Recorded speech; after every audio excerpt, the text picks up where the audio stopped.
You see that the volume now is not too loud because in fact, I decrease there. It was too. Okay. So today, hopefully, we will finish the section 4.1 about, so what was the title? Equivalentization and disequivalentization for K-linear category. Let me come back to see. Equivalentization, in the linear setting. So this section was a little boring to me because there is no tensor category.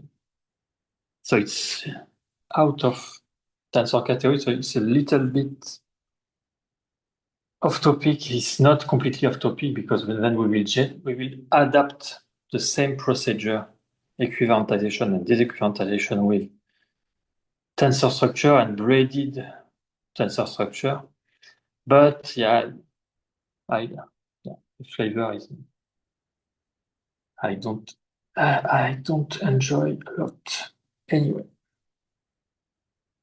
Okay, so yes, so last week we finished with the proof of proposition 4.7 about the fact that the disequivalentization of the equivalentization is equivalent to the original category.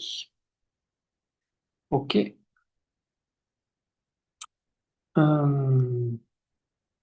Okay. So this was a part for the proof of theorem 4.4, but remember, theorem 4.4 is about two categories. So we have to prove something about the two categories of K-linear category equipped with G action and two Carobian K-linear category equipped with a rep G action. So what we just prove is that when you apply that and that, you have an equivalence of category. So as I said, this is equivalent to that. So, okay, now we really need to prove something regarding these two categories.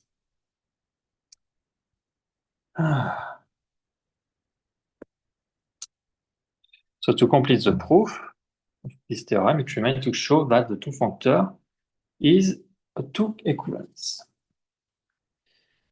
Okay, so that will be done in section 4.1.8, which will need an extra tool called rep-G enrichment. So section 4.1.8 will present the proof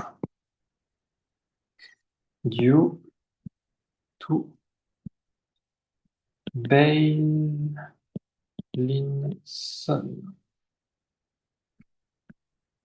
based on a convenient reformulation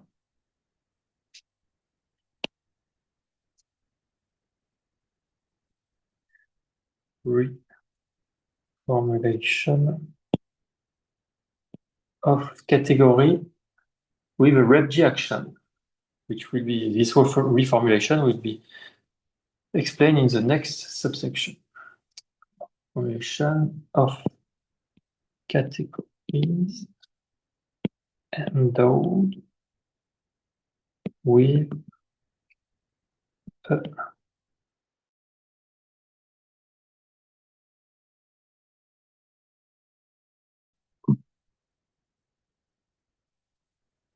which will be introduced in next section. So for 7, rep-G section and Rep sheet enrichment.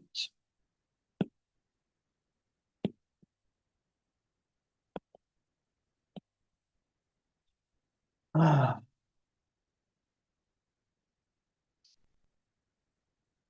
Oh, I have a new tool. Oh, so this will make.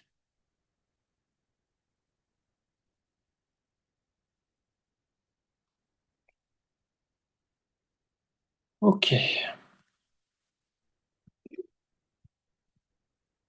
So let me tell you before starting this subsection and the next subsection.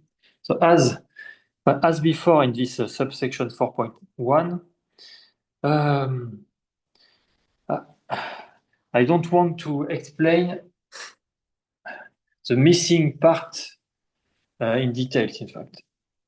So this subsection 4.1 is almost complete, but at some moment there are some little gap or some little missing details to be. And I was not motivated enough to fill these missing details because, as I said, this section is not about tensor category. So I prefer to explain this section as it is written in the paper without without filling the missing details, instead of just omit the entire subsection and just state, okay, theorem 4.4 is like that, and then directly we go to section 4.2. So I choose to still cover this subsection, but without filling the missing details because I was not motivated enough. Okay, so notation.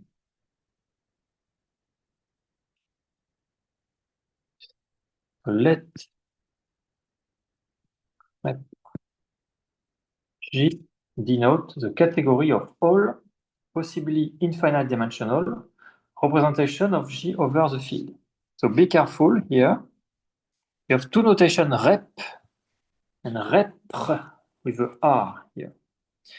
And according to the notation in this paper, when they add the R here, it means that you can allow infinite dimensional representation also. Not just here it's for finite dimensional representation. Here you can also allow infinite dimensional representation.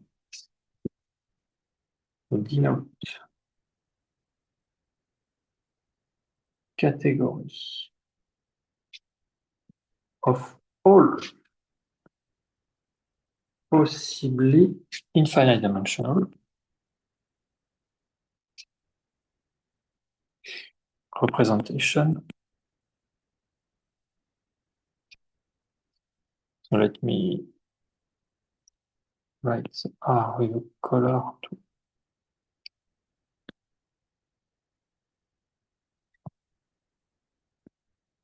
R.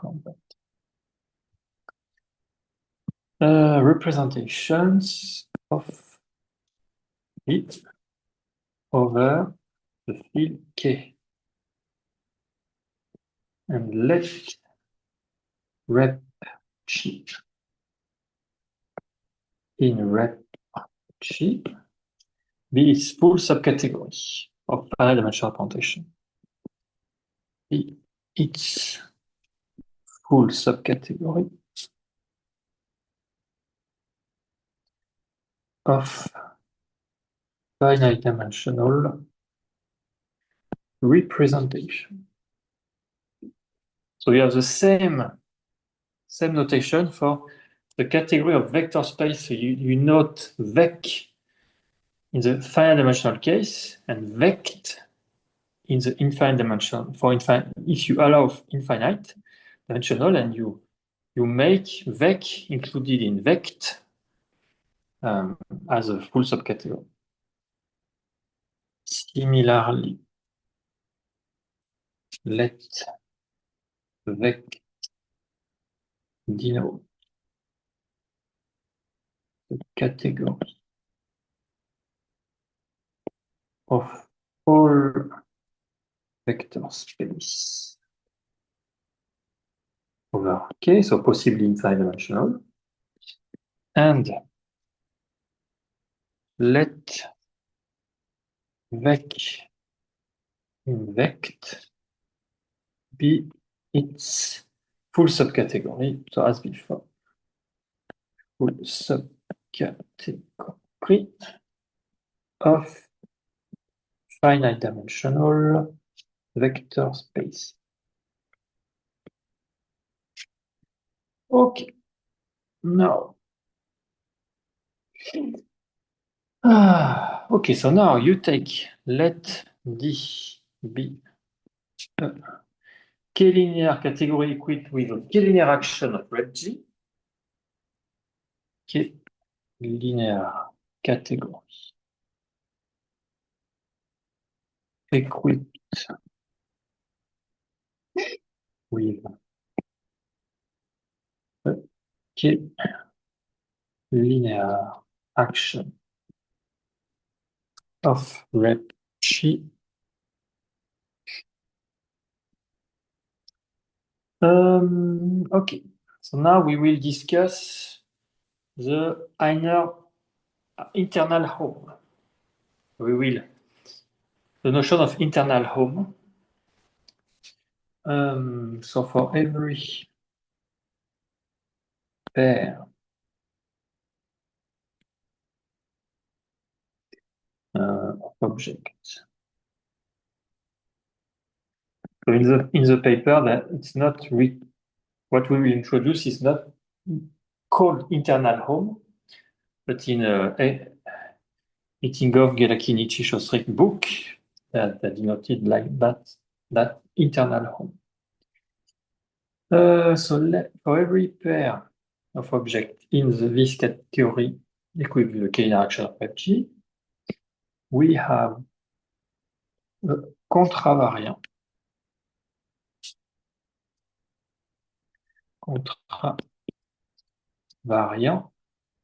K-linear functor. And recall contravariant mean change arrow orientation. Change arrow orientation.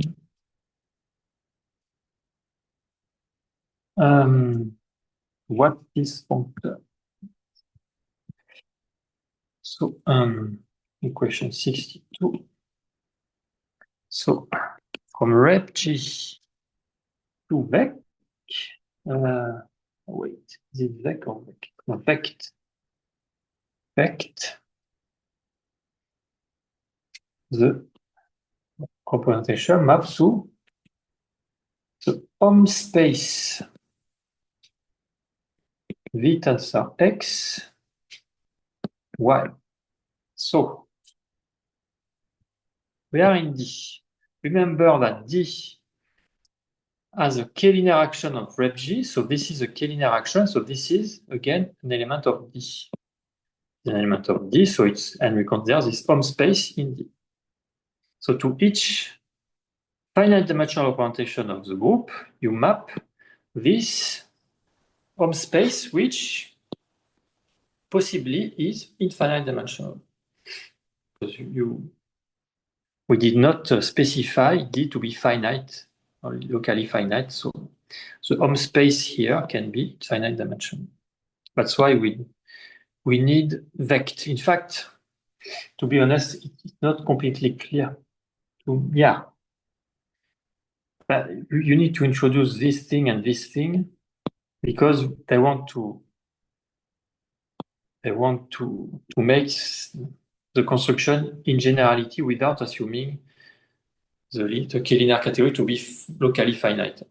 Otherwise, but when you apply to tensor category, then it's already locally finite. So in fact, you really don't need this. So yeah, for me, it's too much. But really, this is not required. This kind of details, which is boring, but yeah. Yes, you can omit this kind of thing. For the need of the paper, there is no need. You don't need that. Anyway, but this can be state in general, so let's continue. Okay, so now, since this category RefG is semi-simple,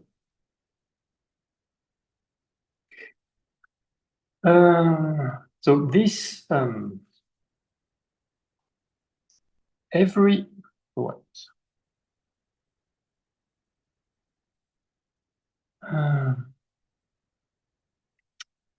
So this functor, every such so this functor, so for every choice, so this functor depends on the choice of x and y.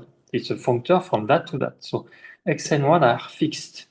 For every pair of x, y, this functor can be represented as an element in RepG. And this element is RepG, is called the internal home. And here they state that since RepG is very simple, this is always possible. So I will not go into the details. In fact, I did not even try to understand. I will just leave it as an exercise. So since exercise, if you're interested, you can think why the fact that RepG is very simple is enough to encode, in some sense, all these functor as an element in RepG as an internal home. So every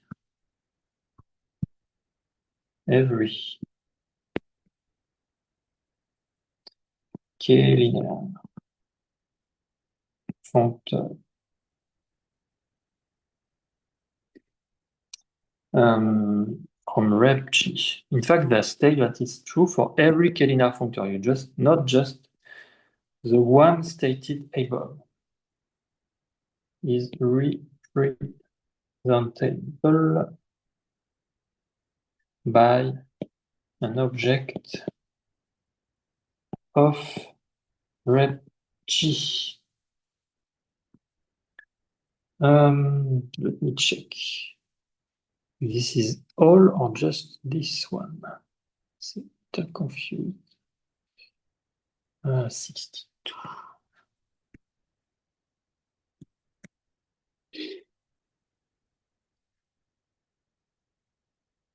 Unique-linear functor. Okay. So it's for all. In particular, so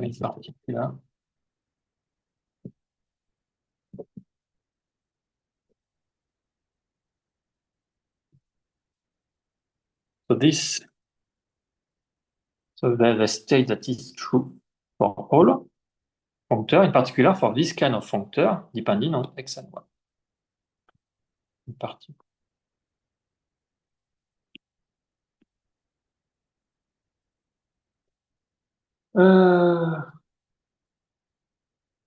So let this notation internal home x, y in RepG be the object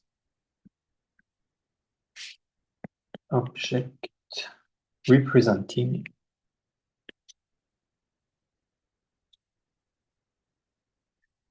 the functor 62. And this is denoted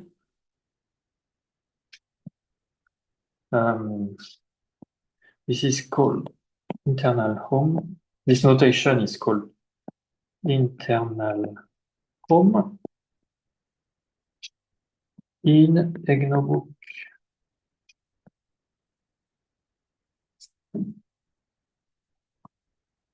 You see if it is in the reference, the index can give you where is it written, otherwise it does not matter. Yeah, internal home, page 147. Yeah, in fact, it is section 7.8.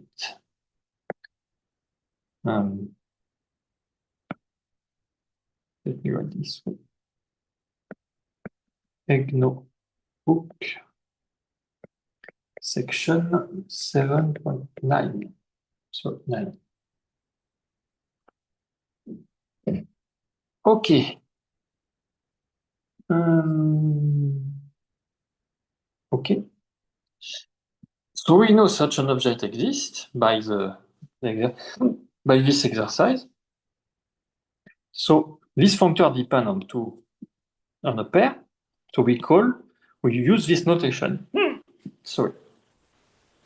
So as I said, this notation really makes sense. Oh, and here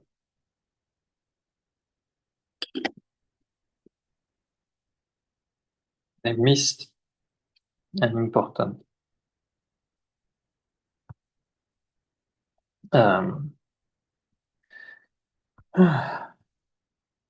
it's maybe infinite dimension also.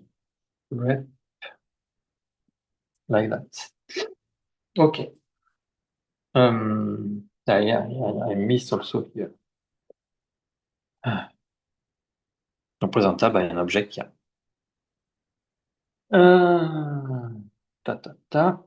Okay. So in satisfying the following property, in fact, that is with equation 63. So home on G, so group morphism between the vector space V and this internal home. So, okay, let me write this in the next page.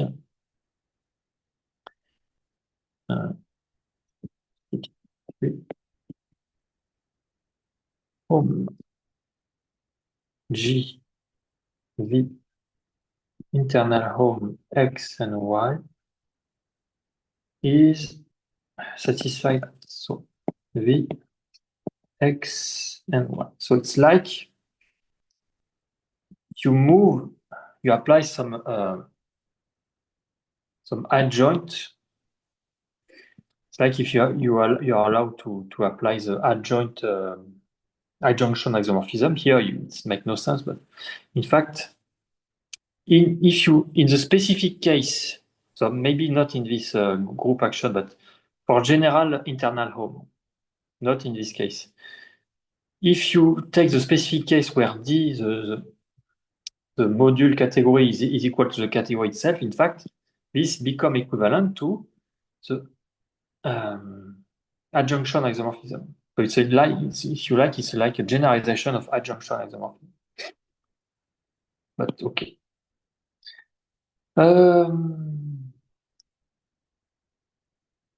Okay.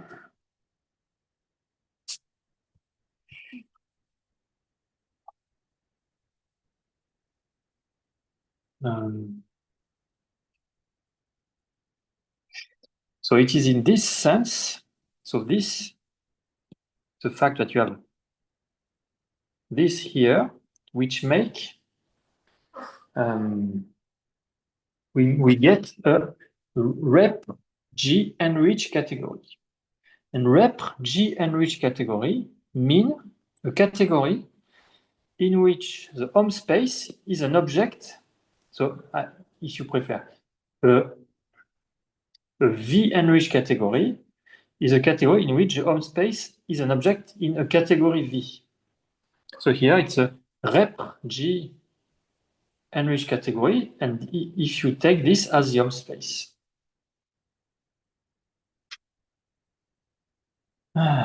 In this way,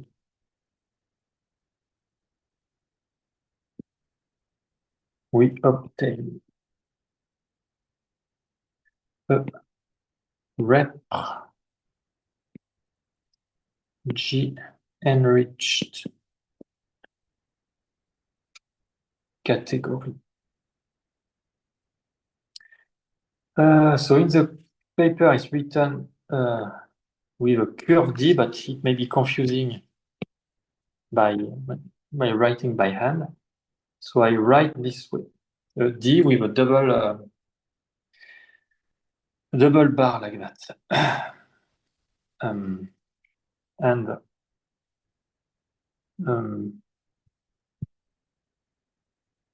so let me recall the meaning. So mu and rich category mean the home space are object of the home spaces are object of the category mu. Okay.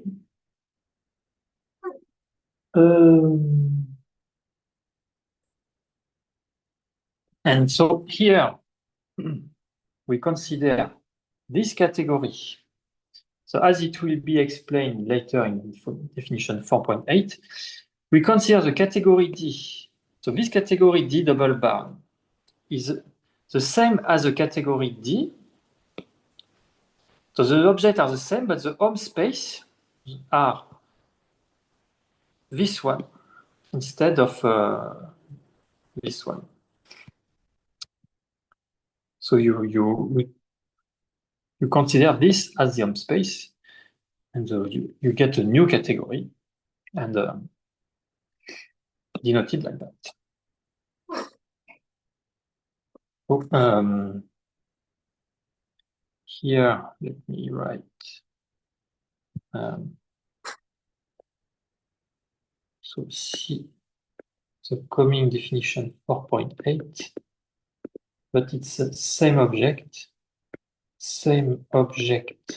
as D and home space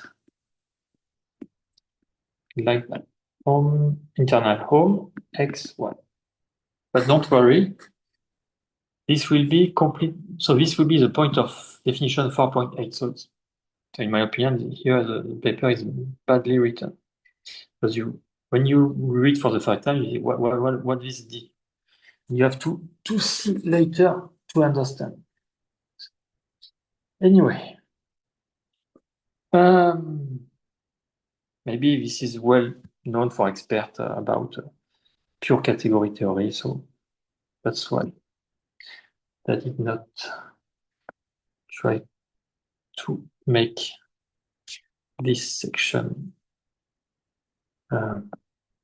better readable. But anyway, so as I said, the category D double bar like that, same object as D, but the home space is this internal home. Okay. So in that sense, this is a rep G enriched category because this is here. Okay, so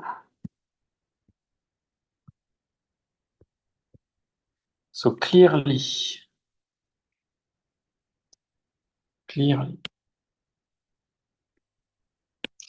D can be uniquely recovered from D double bar like that. So how do you come back to D? You come back this way. So clearly, so yeah, you explain as follow. Each object are the same. Obviously, because by definition, the objects are the same. So the object coincide and the home space for D is nothing but the internal home, but you only consider the J invariant element. So this is written clearly. So it should not be a complicated exercise, but I did not try to understand. Or I did not try to prove that. So if you are interested, you should So it should be straightforward, I guess. But maybe if you want to write this in great details, maybe it's very boring. But maybe by thinking 5 minutes, you can get relevant understanding. Anyway.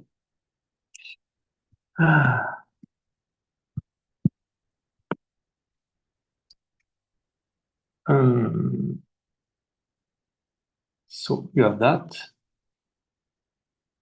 And then, so what about the, so okay, you can recover.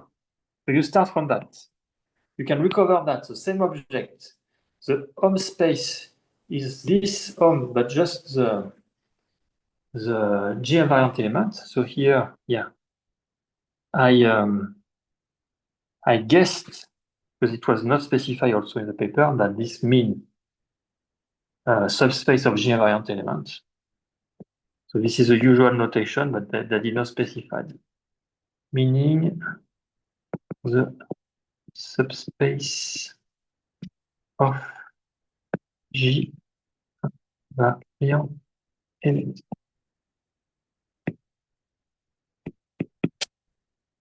So this makes sense because this is an object here, so it's a representation, possibly infinite dimensional. Yeah, vector space. So here you just consider the vector in this vector space, which are invariant by G. I guess. Okay.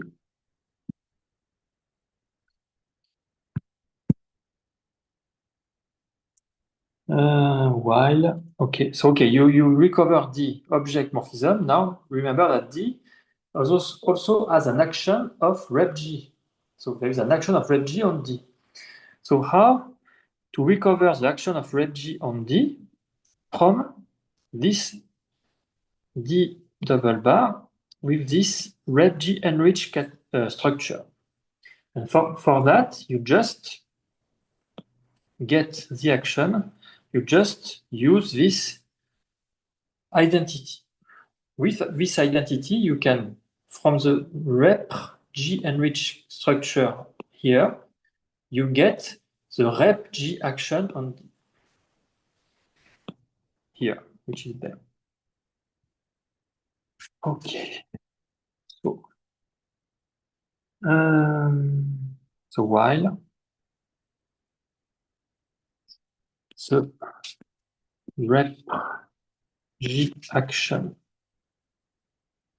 on D is uniquely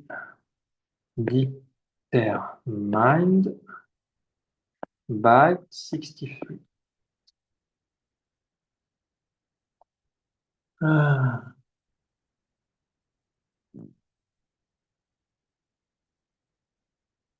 So I'm not saying that this is enough as a proof.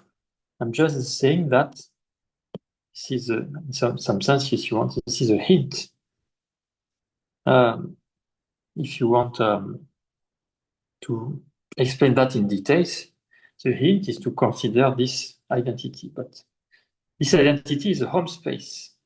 So this is not about, it's not explicitly the action of rep G on D. You need you need to extract this from that. But if it is true for all y, then you can apply the. I forgot the name. Lemma. Yoneda lemma. Yeah. So maybe you need Yoneda lemma or something like that.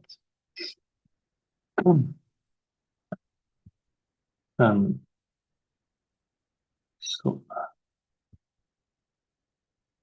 Yoneda lemma may be required. Okay.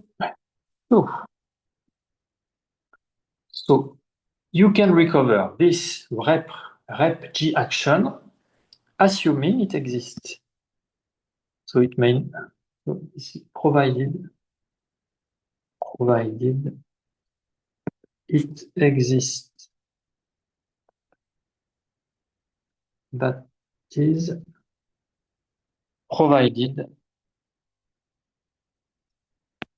And this is this kind of thing, I guess this makes the section too complicated. I really believe that you can simplify, but maybe I'm wrong. But you are considering some very general thing. I guess it's not required. You can really simplify the proof, I guess. Or just say we cite this result without details. But they wanted to write details here, though, maybe because it's not written in the literature. But they cited this where is it? Bailinson. Yeah. They mentioned Bailinson without any reference. So maybe it means that this is an unpublished work of this guy. So they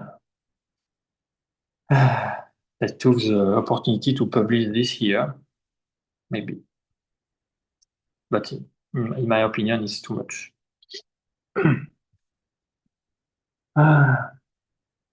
Anyway. So what does it mean to be complete? So this is possible. So maybe you can use your lemma and can recover the action of rep G on D, assuming it is complete. And what complete mean? More or less, it means because it's possible, but there is a definition 4.8. In my opinion, this is really off topic of the paper. But anyway, so let this D be a rep. The fact that it is off topic, in some sense, does not mean it's not interesting. I'm sure it's very interesting for people who are interested in pure category theory or something like that, but for people who are mainly focused on tensor category, maybe a little off topic, but this does not make this less interesting in general. So let D be a rep G enriched category and D be the associated linear category with object of D. So now we are just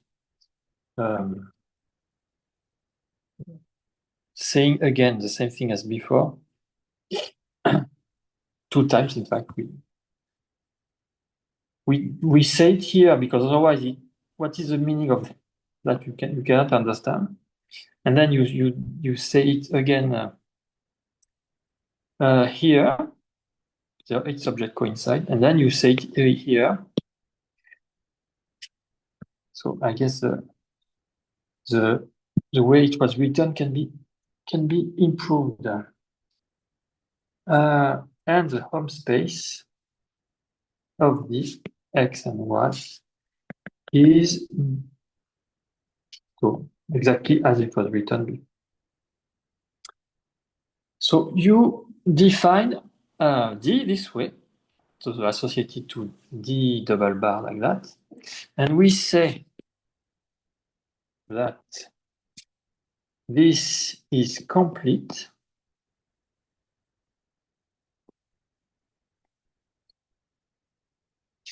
more or less if you can get a rep G action on D. But this is a reformulation. If for every X in here and every V in rep G,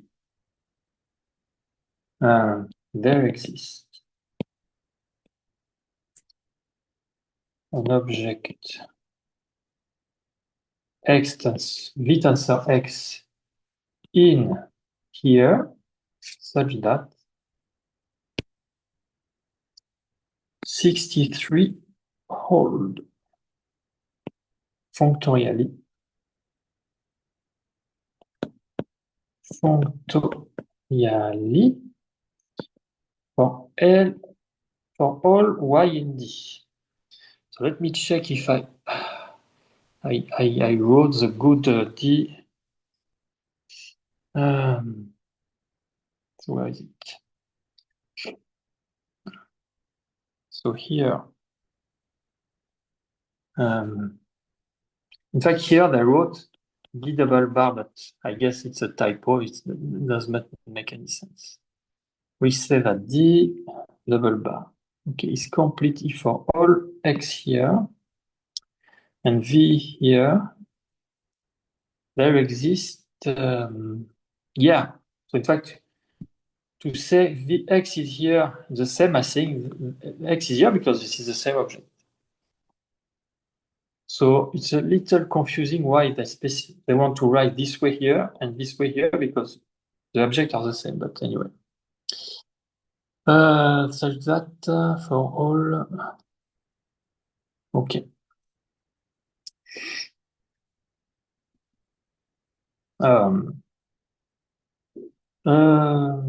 So here it's supposed to be. So this is what I wanted to check. Is it supposed to be? Okay.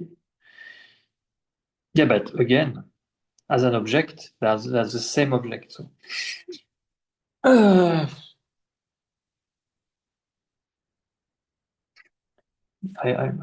It does not matter, but maybe clearer to write with a simple bar. Yeah, but it's the same.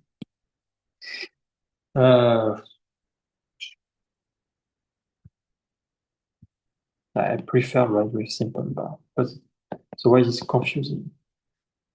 The objects are the same, so you can directly write this way because what we're interested in is an action of rep G on D simple bar, not double bar. Anyway, but this is equivalent because they are the same. Anyway, so all functorially for all tac. So that hold. Okay. Okay. We say so this hold.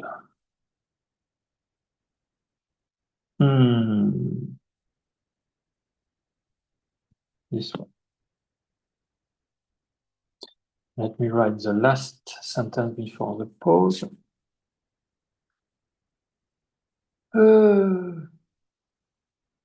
We say that this D double bar is J Karoubian if D is Karou.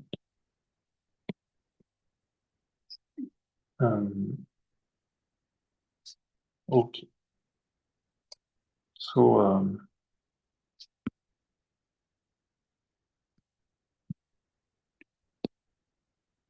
I guess you need for J Karoubian it should be complete also. No?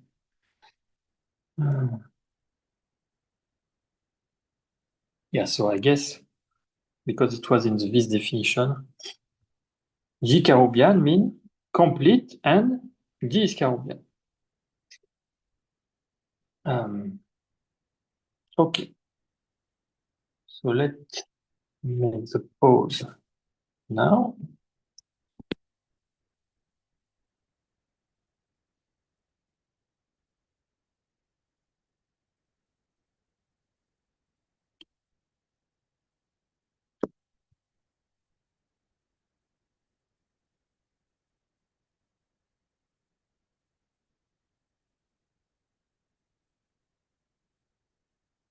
Okay. So one sentence and we can talk about section 418. So we define this notion of J Karoubian. So complete and the associated category is Carobian. Thus, the Carobian qui est linéaire catégorie D equipped with a qui est linéaire rep G action is in essence essentially equivalent to a G Carobian complete. Okay, so maybe G Carobian is not complete is not included in G Carobian because here the specified complete. Yeah. Rep G enriched category. Let me repeat. I was confused whether G Carobian was required for the complete was required for the definition of G Carobian. I guess these two definitions are independent. Complete on one hand, G Carobian on the other hand. Because here there's wrote G Carobian complete. Okay. So the Carobian K-linear category D equivalent K-linear action of rep G is more or less is in essence equivalent to G Carobian complete rep G enriched category. Because you can go from one to the other, as explained before. Yeah. And I am not convinced again that this is really required for this kind of is really required for this paper. And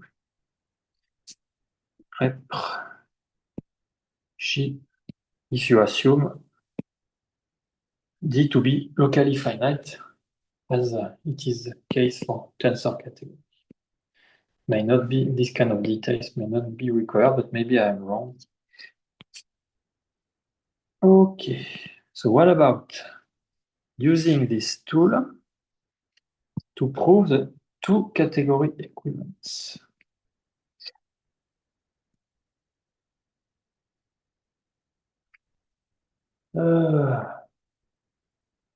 I was very slow.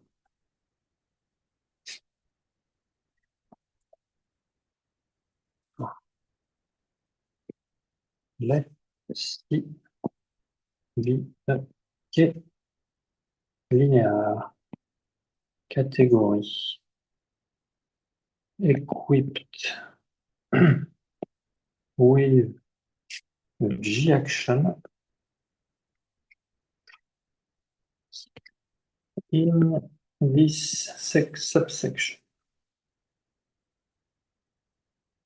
We regard the equivariantization of G as a rep G enriched category. So remember, using this this equivalence here, you can consider here. This is what we usually have called the D, used for as D, but it is equivalent to something like that. And so in this subsection, they consider this model for that instead of this this category.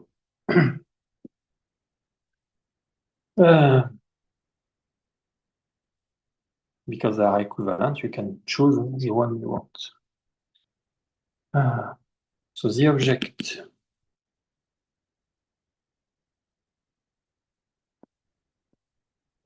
rep G are. So be careful here. The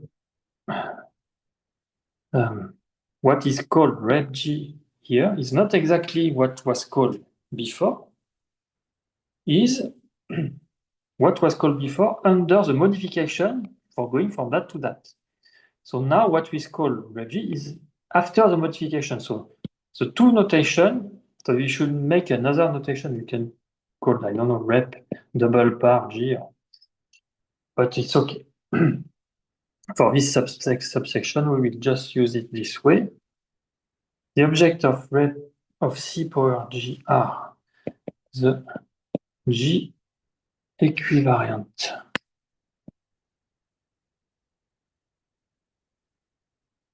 object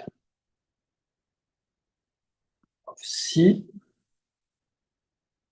so as defined before. So it's a pair, etc. And for any,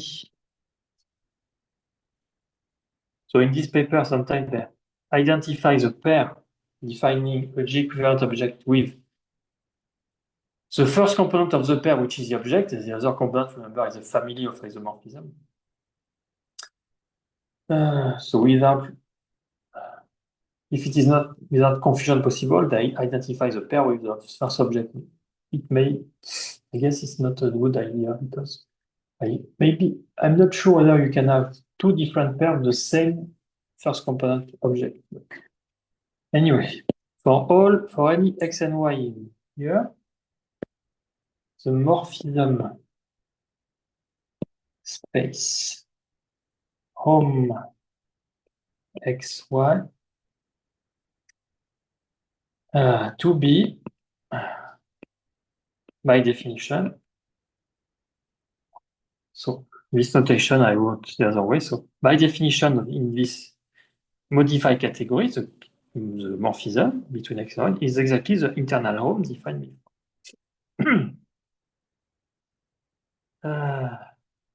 So this morphism space inherits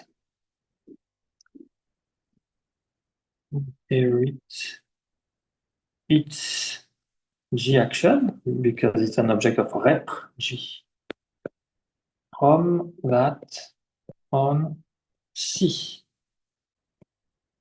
So if C is Karoubian,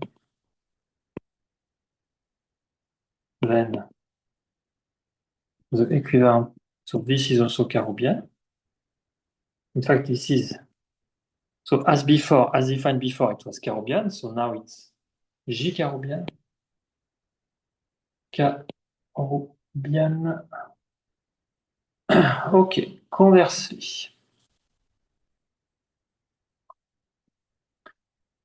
Let this be a rep J enriched category. So, by forgetting the G action, by forgetting the G action on home space, on morphism, on home space, maybe it's clearer than on morphism, we obtain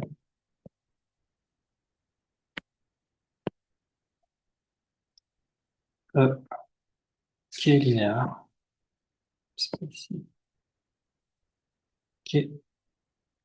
K-linear category denoted, so D-plane. So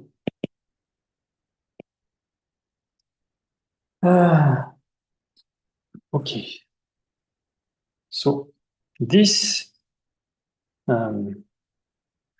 category is defined as rep G enrich, which means that this category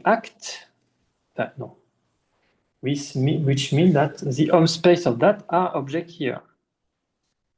And so G act on the home space. Yeah. So if you forget about this action, you call this way. So it's a little confusing.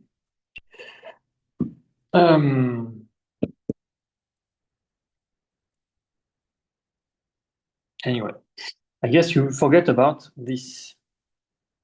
It means you just consider it as a K-linear category. Anyway, so the original G action on morphism, or maybe continue to write on space, or maybe let me write like is written in the paper, in case I am missing something. On morphism in, so the original G action on morphism in here can then be viewed as a G action on, yeah.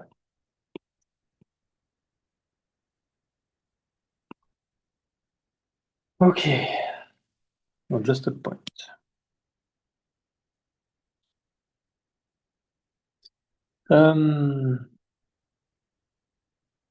Okay.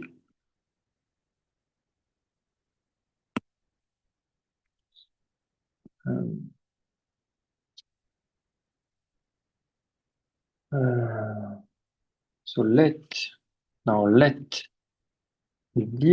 G denote the Karoubi envelope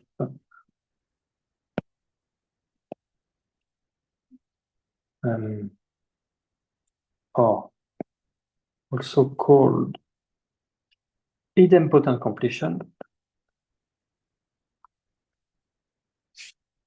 And that may be something interesting in this section. Remember that the disequivalentization was before defining as the category of D module, something. Oh no, not D module. Of module over the algebra of function. Here, you define the disequivalentization as the Karoubi envelope. And maybe it's more natural this way. To better understand in what sense it is, so of that, the Karoubi envelope of that. So remember that Karoubi envelope, so idempotent completion, is in the literature you can call that split of the category you are taking the Karoubi envelope. Here, D plane.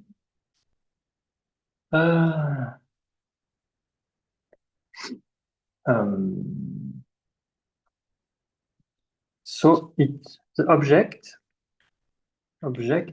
are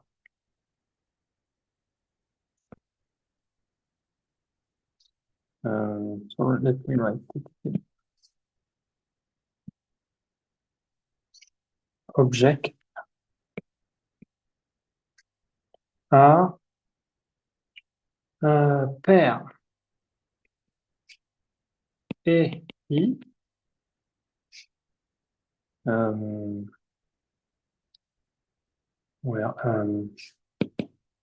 where A is in the category, so maybe you can define in general. So this is a general definition. You don't need. You can take some. It's not specific to this construction. This work for any category. I don't know, K-linear category or mu like that. The objects are that and where E from A to A is an idempotent. Where E from A to A idempotent. So what does it mean? It means that when you have an object, so it means that it adds all the sub-objects in some sense of A.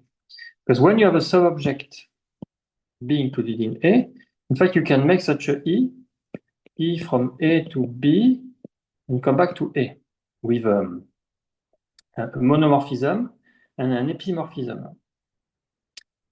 Composition on mono and epimorphism. You get an idempotent like that.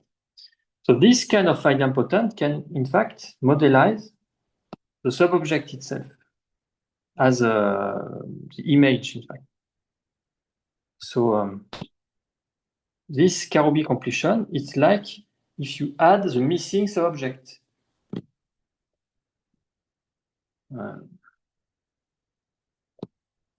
So it add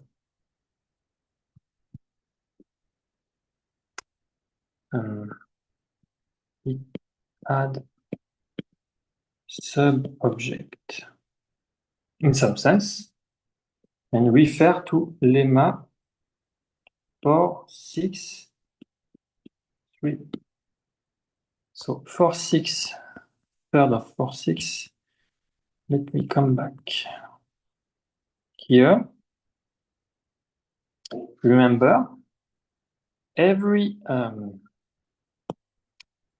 object here is a direct summand of an object here.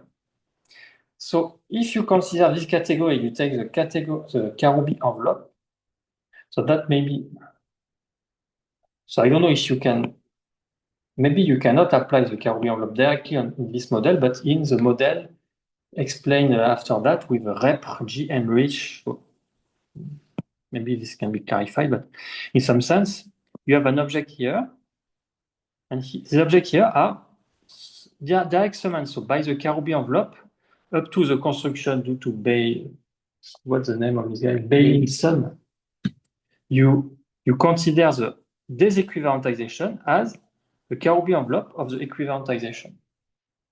And maybe you need to go via the Beilinson construction. Because otherwise, if you do directly for that, this is already Karoubian. So maybe this is this is the explanation of the role of this construction. Maybe.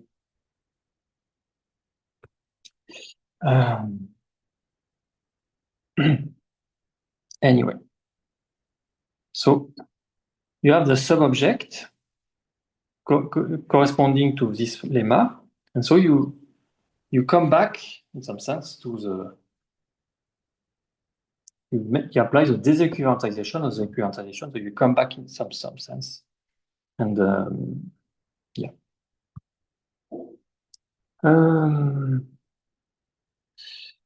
Okay, so let me write.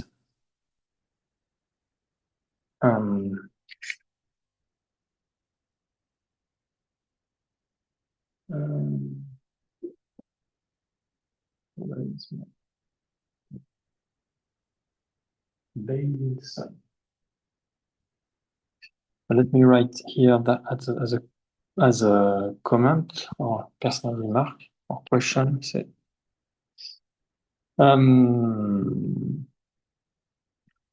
is it so can't we apply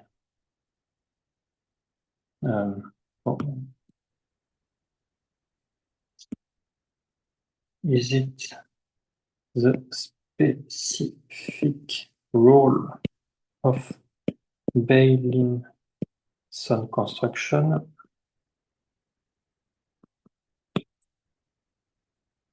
to be able to apply Caro the envelope. Not this on a modified CG since the former one was already Carobian.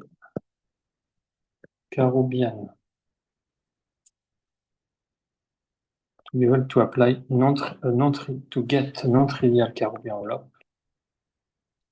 Get relevant on this modify since the former definition of that is already Carobian. So maybe we understood the rule of that, but I'm not 100% sure. In any case, if it is the case, then I should at least explain that from the beginning of the section. We apply, maybe it was explained, I missed. I guess it's not explained. And this justifies the role of all that, even if I'm not 100% sure it cannot be omitted, but anyway.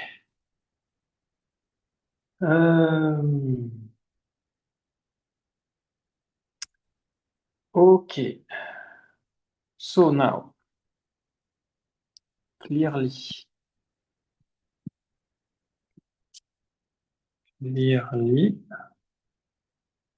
and this clearly,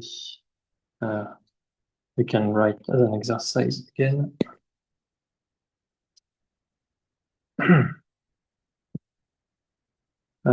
G act on that. Okay, so you really have this kind of disequivalentization. So now theorem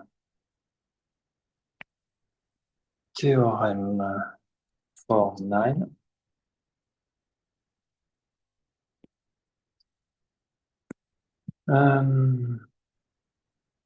The semantic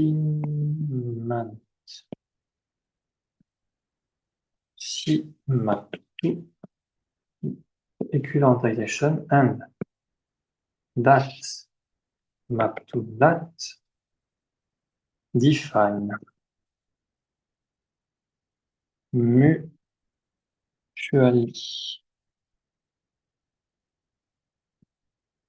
inverse two functor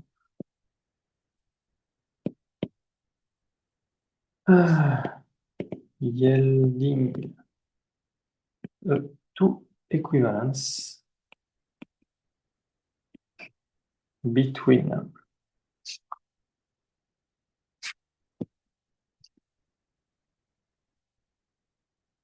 so the two categories of Carobian K-linear category equipped with J action. So two categories of Carobian K-linear category equipped with J action and the two categories of J Carobian complete repr J enriched category. So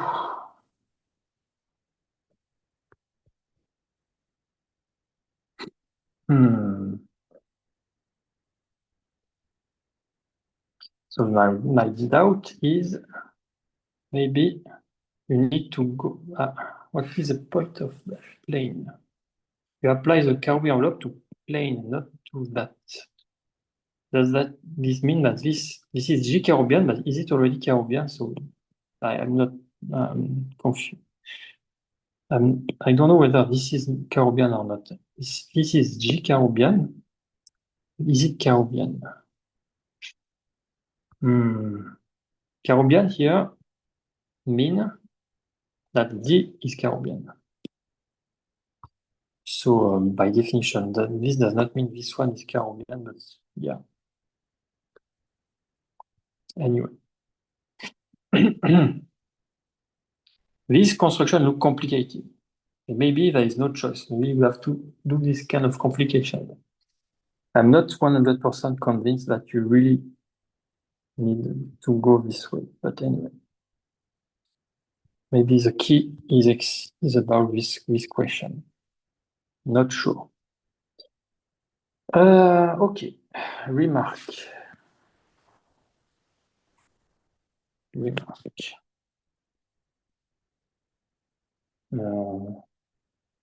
For 10.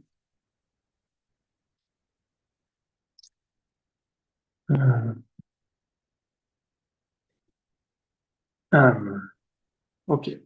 So remark about this previous theorem. And then we will provide a proof of the theorem, at least without all the details. In particular,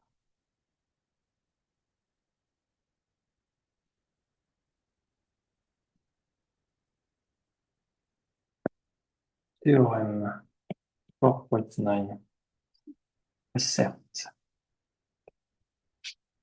that the two functors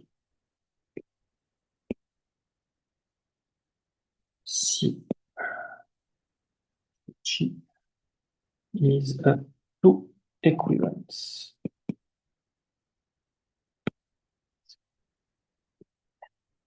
In light of the result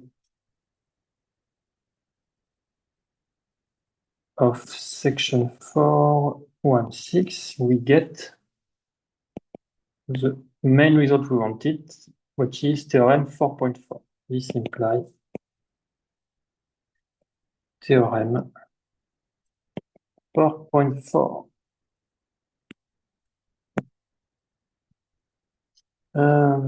So you can write the details as an exercise.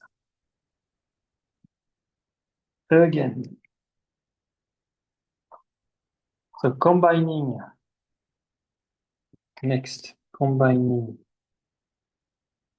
theorem 4.9 and 4.4,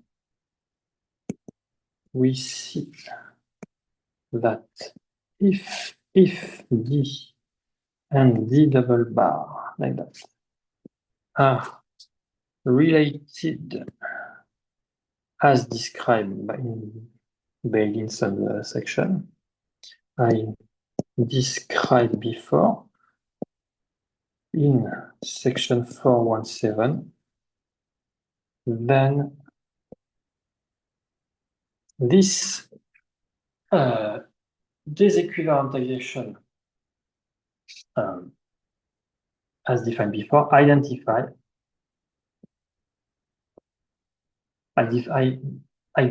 in this previous section, identify with our former definition that using the module over the algebra of function. Okay.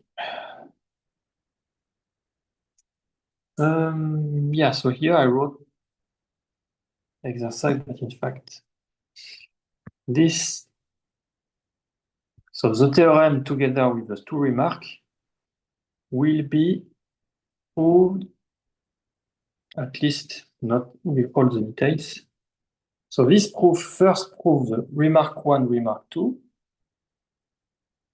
and then proves the theorem.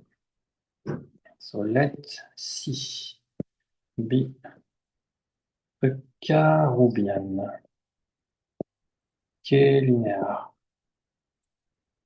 category equipped with a G action. So consider the forgetful functor. Forgetful functor from that to that.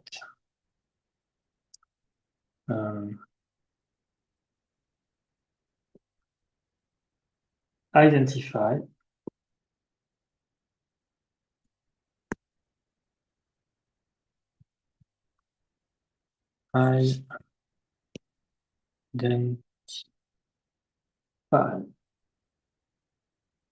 G. So with the previous notation, plane with the full subcategory of C consisting of objects admitting a G equivalent structure. Consisting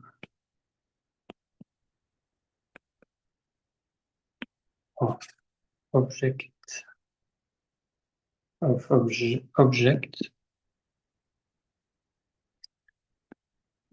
admitting a G equivalent structure. So remember, you have C, and then you have that. The category of pair of objects called G equivalent object. It's a pair. The first component of the pair is an object, and the second component is the collection of isomorphism. But if you apply the forgetful functor, you come back, what you get is more or less that. Okay. It's denoted like that.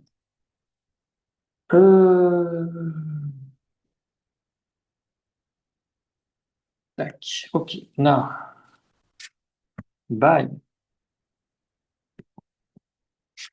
lemma 4, 6, 3, we recalled just before. Here, I guess, right here. We discussed that just here. So the fact that you know about the sub-object. So by this lemma, when you take the Karoubi envelope, you take the sub-object, so you come back to the initial category. The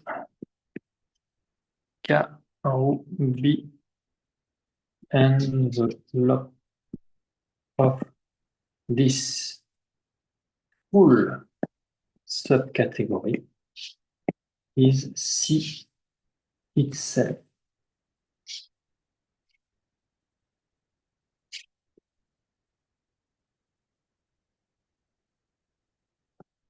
So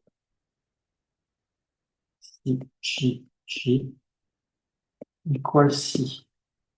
And here, maybe I have an idea to how to simplify the process, but I'm sure this idea is not working. Otherwise, it will simplify a lot the paper. But what I would say, okay. Naively, I would say something, and maybe this is not working in the details. But I will say, okay, you start from this K-linear category C. You apply the G equivalentization process. So this is well defined and there is no problem. This is clean.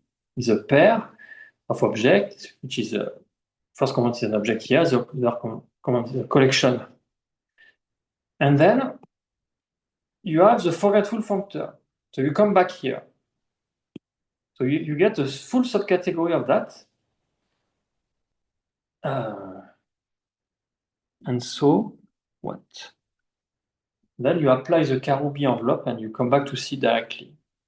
So so I guess it's a way to go from there to there and to come back to there by applying this lemma directly. The point is that how do you do that?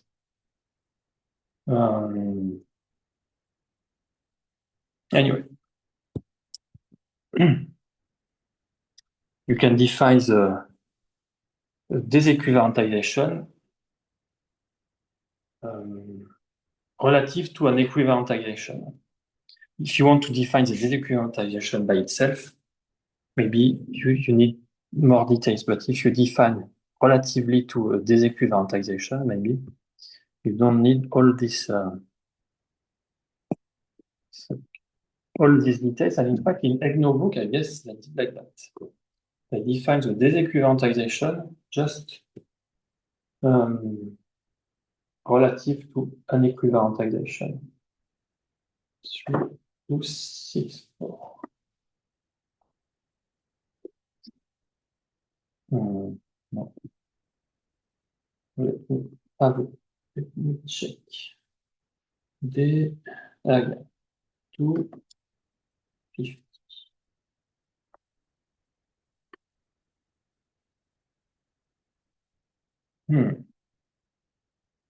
The category C. So in definition 8.23.4 in EGNO book, there was a category C constructed in theorem 8.23.3 is called the disequivalentization D, denoted like that.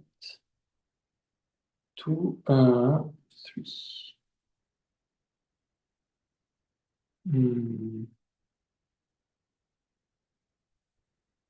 I guess, yeah.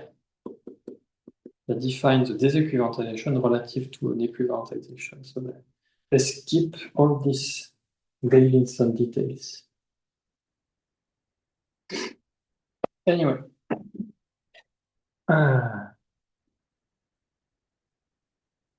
Okay. So, wait.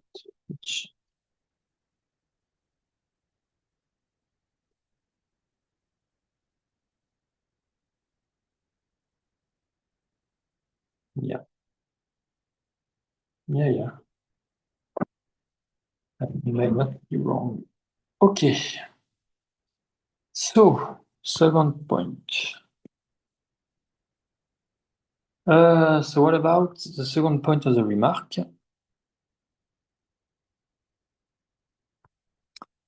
Combining terrain, we see that if D and A are related. Okay, so converse. So here it's converse. Conversely, let D be a G Karoubian complete repr J and category and set. Let me write just what I wanted to say. What I said. Small comment, remark. Maybe. EGNO book definition.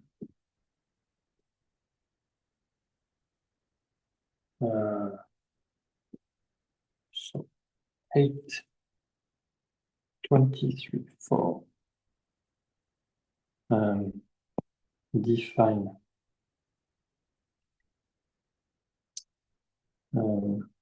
DG relatively to some CG and so skip Bailinson framework. Question mark.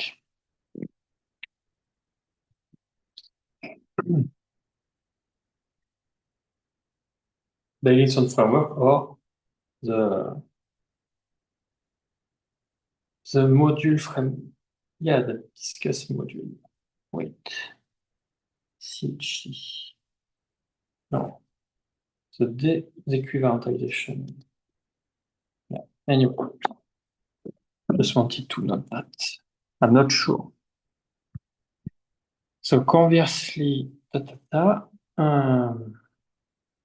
enrich and set.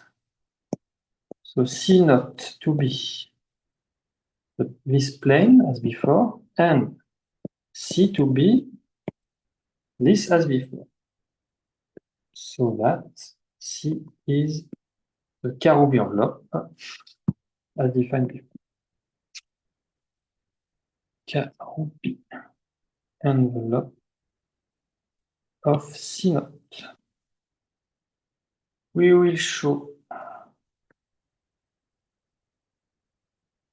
that the canonical fully faithful J equivalent functor. So the canonical fully faithful J equivariant functor without S from there to there to there are equivalence. The functors are equivalence. In other words, this equal this. Okay, so we need the remainder paragraph to finish this proof. So this, I guess,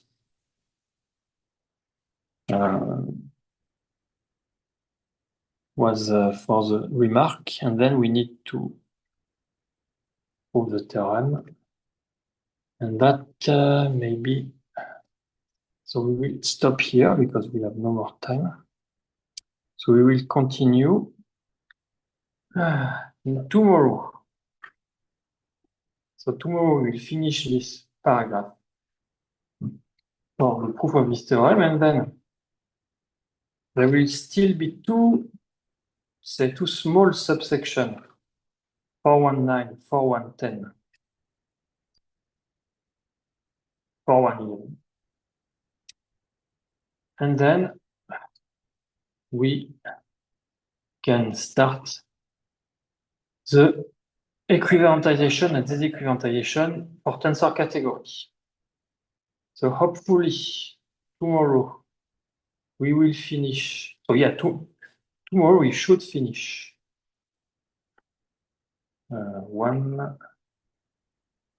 this is boring section 4.1. There remain one page, 2, 3. Yeah, maybe we will. But we will just finish this subsection 4.1 tomorrow. So next week, we will start the interesting section 4.2, the tensor category framework. Okay, I was a little slow today. So see you tomorrow.